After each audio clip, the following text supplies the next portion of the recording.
Remote Evil. Book 1. Chapter 3. Broken-Hearted Creep. This audiovisual book was created by Joseph Russell Tim Pugh Gyson. This is not the first time he has been broken-hearted. The story of his life is full of unhappiness and broken heart. He usually does not have the courage to court women, and when someone else courts them he is broken-hearted and angry with himself. That is why he devoted his entire life to getting extremely rich.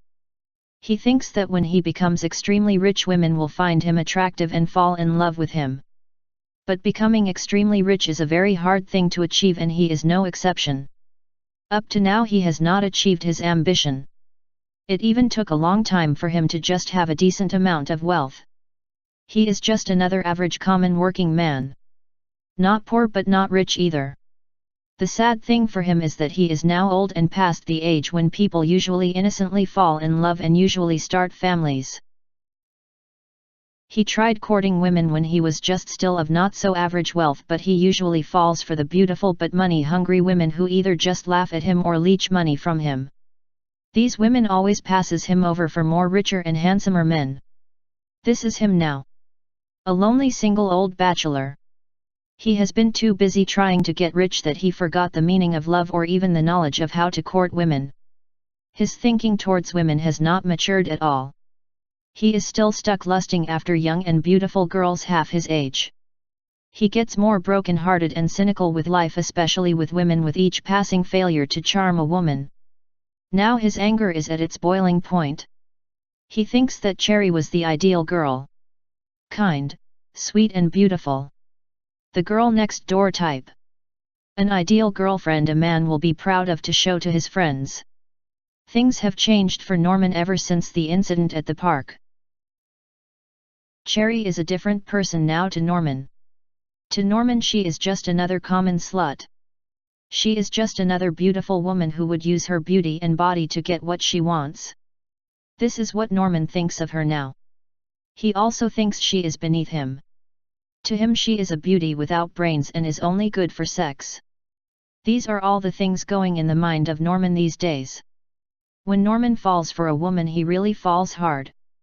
They are the ones that usually occupy his mind besides work.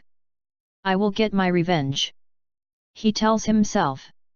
He stops going to the gym and reasoned to his friends that working out on the gym has no effect on his body as well.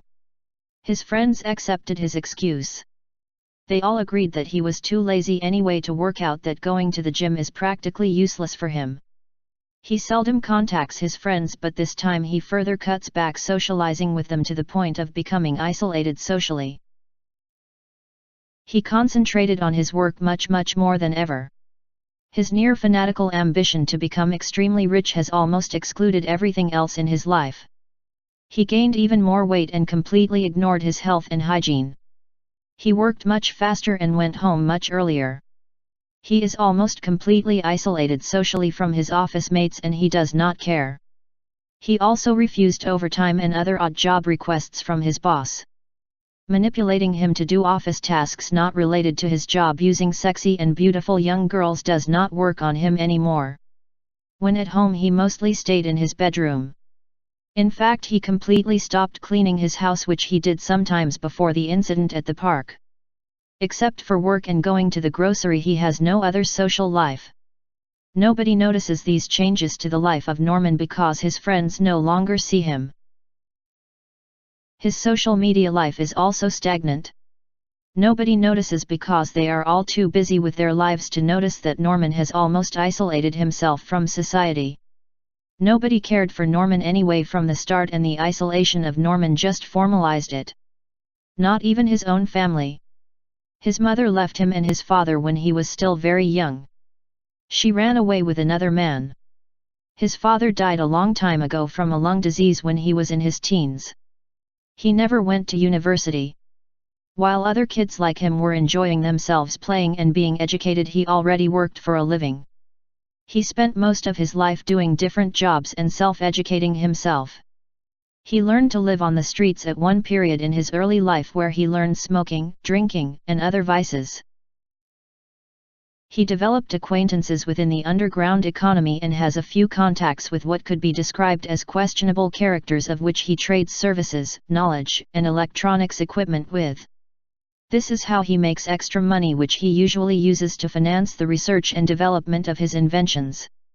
He could have become a very rich creator of electronics equipment and software programmer for criminal syndicates, but he fears getting caught. That is why he only does it whenever he has no other options. But his relationship with these kinds of people are strictly for business, and their transactions are so few and far between. But Norman still has a life that is unknown to the people that know him. He is active at night sometimes. He has a quiet neighborhood where people are usually at home and already do not go out after 9 p.m. In fact, this also drives him crazy. After going home from work, there is no person to talk to or even see. It further adds to his isolation. In fact, if there is a vehicle noise at night, it would be easily identified with the van of Norman. It stands out from the other vehicles in the neighborhood. Most vehicles in the neighborhood are cars or sport utility vehicles. These are the cars of people with families. There are those with muscle and sports cars, but the drivers are usually single men and women who have active social lives, friends, and partners. Norman drives a van. A Ford E-Series van. It has a shiny black color all throughout its exterior. The glass tints of his van are also so dark that one would associate his van as being owned by a criminal.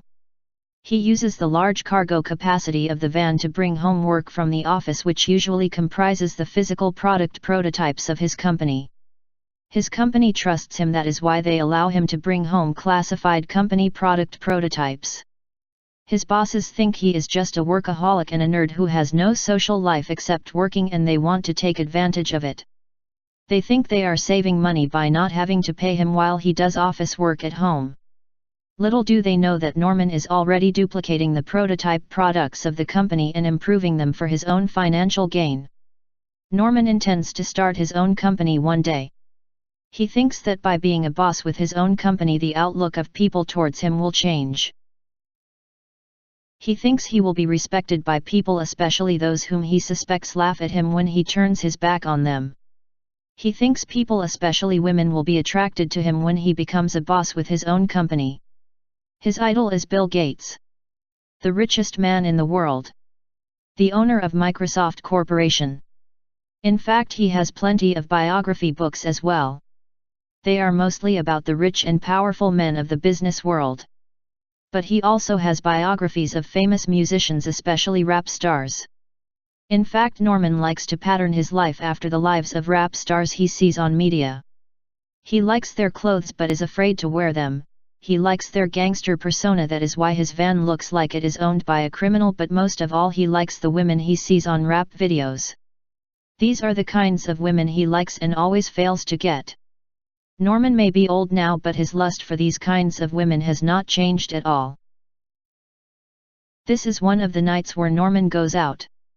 The streets are empty in his neighborhood. No one notices when he arrives or leaves the house. The paranoid mindset in him has tested this over and over. It is quiet and deserted every time he leaves and arrives at home. The high walls of his neighbors obstruct their view of the streets, even if they happen to look at the streets. The few houses which do have second floors always have no one who looks out the window. Home burglaries here do happen, but there are always no witnesses. Norman thinks each one of his neighbors do not care what happens to their other neighbors here. Nobody cares, and Norman likes it that way. He doesn't bother them and they do not bother him. Tonight is no different. He drives out of his house and into the night with the sound of rap music filling his van. He drives for some time until he arrives in the next town. There he made a quick stop to buy some Chinese food and beers from a small Asian restaurant and continues driving for some more until he reaches the now deserted retail district of the town. Then he slows down his driving speed and carefully observes the area while he drives. He did this until he arrived at the now deserted parking lot of a small supermarket. He parked at a secluded spot of the parking lot where big trees covered the front and right sides of his van. He turns off the engine of the van and carefully and thoroughly observed the deserted place around him. It was empty by this time of the night. There is nobody around for miles. The quietness of the place is similar to the quietness of a cemetery at night. He knows and expected this already. He did a lot of research and drive-by tests on his route and on this place before he even decided to make it his regular stopover every time he goes at night. Satisfied that he was alone and no one is watching him, he opens the roof of his van by operating the van roof remote controls located at the back of his van. He then turns on his police radio scanner to alert him if the police are on to him or are nearby. He then operates more electronic equipment to activate the several motion detectors from his van so he will know if there is anyone around who might be sneaking on him. He turns on his infrared and night vision scanners to further detect if there is anyone around. Lastly, he turns on his sound scanner to detect any sound in the area. He was able to get all these equipment from the black market through his techie contacts who are also involved in the military electronics business. His techie contacts would source them out from corrupt military technicians who would remove sensitive components that are still salvageable from damaged military equipment, vehicles, and weapons and declare them beyond repair. They would disassemble these components and smuggle them out of military bases, usually in connivance with corrupt security personnel at the bases. They may be considered junk by those who are not familiar with them, but in the hands of capable inventors like Norman they become powerful and sophisticated tools for espionage. He smoked a cigarette and further waited with his detecting instruments to see if there was anyone who would notice him. Satisfied, he now turns on his many CCTV, closed-circuit television, monitors. He then takes off the cloth covering of a device in his van. It was a drone with several CCTV cameras mounted on it. He turned on its remote controls and it flew up into the night sky. Its self-driving technology enables it to avoid obstacles. Norman does not have to use its remote control to guide it into its direction. He has already programmed its route and direction before, and this is not the first time it is flying in its programmed destination. It was easy for Norman to build this drone. His drone is easily purchasable online, including all of its parts, accessories, and enhancements. In fact, Norman just combined two drones to make it more powerful. Norman next just significantly improved the combined drone using parts he acquired from the black market. He designed and created this technology for his drone all by himself. He designed it to not to make any sound. He carefully tested each part before attaching it to the drone, making sure that there are no loose parts that could make a sound. He created mufflers when necessary for parts that unavoidably would make a sound. It took a long time for him to perfect this, but he did it eventually. His drone also has stealth features which makes it nearly invisible during the night. On clear days his drone changes its color to camouflage itself. Norman used heat-sensitive paint technology for this, using the heat of the sun as one data source. Norman was able to convince a smuggler acquaintance to fund his research and development costs. Now his smuggler acquaintance uses this technology for his smuggling operations. The drone flew a short distance, then stopped and then stayed afloat in the air. It was almost touching the branches of a tree located near a street in a quiet neighborhood. It is almost 11 o'clock in the night.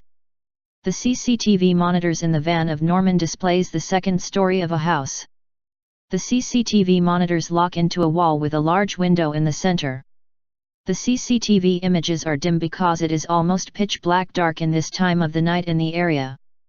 Norman turns on the device in his drone that emits wireless signals that pass through walls and reflect off people and objects on the other side before being picked up again by the device and converted into an image. Norman, in short, has a device that enables him to see through walls. He is able to see just the silhouettes of people and objects on the other side of the wall. He has been stalking Cherry this way for some time now, even before her husband died. He even knows the floor plan of her house. It is easy. The house was advertised on the internet together with its design details. Norman even studied architecture and interior design for a short time just to be able to get a very good idea how Cherry's house looked like from the inside. Plus, Cherry was so proud of her new house before that she foolishly and carelessly posted pictures of it in her Facebook and Instagram account. Norman was able to carefully study all the specifications of everything inside her house, especially the bedroom, just from the pictures on her Facebook posts. He managed to be her friend in Facebook by creating a fake account using the profile of one of her more famous schoolmates during her teen years. Her friend was famous enough that it was easy to collect her profile on the internet. Cherry was clueless. Her famous schoolmate never bothered to contact her directly or even answer through social media. But Cherry never thought this to be suspicious. She just thinks that her famous schoolmate is just too busy and too distant to contact her. During the time the husband of Cherry was still alive, he would know through their silhouettes in the wall that they were having sex. He turned off his monitors during these times and stops peeping at her. He hated the fact that another man was having sex with Cherry and not him. When Cherry was alone, especially when she just got off the shower, he would fully monitor her. He would masturbate even though he could only see the silhouette of Cherry on his monitors. This was how much he sexually wanted Cherry. But tonight was different. Cherry is just sleeping. Sometimes she would move a little but would quickly continue sleeping still. He monitored her doing this for a while. But he was just so angry with her now because she now has a boyfriend that he unbuckled his pants and masturbated while watching on his monitors the silhouette of Cherry soundly sleeping. When he finished, he wiped his genitals with tissues. He then smoked a cigarette and continued watching Cherry sleep. He ate his now cold Chinese food and drank a beer. After about an hour he masturbated again. Afterwards he made his drone go back in the van. He turned off all his monitoring equipment and then went home. He then stored the videos of the silhouettes of Cherry together with the actual photos of Cherry jogging in the park. He has also been stalking her in the park using his video recorders when he has time during the daytime. He has also been doing this for a long time already. He even uses a different drone which is not easily noticeable during the day. He plays on the monitor of his desktop computer the new video of the silhouette of Cherry which he just recorded and masturbated on. He then also plays his most recent video of Cherry jogging in the park on his laptop.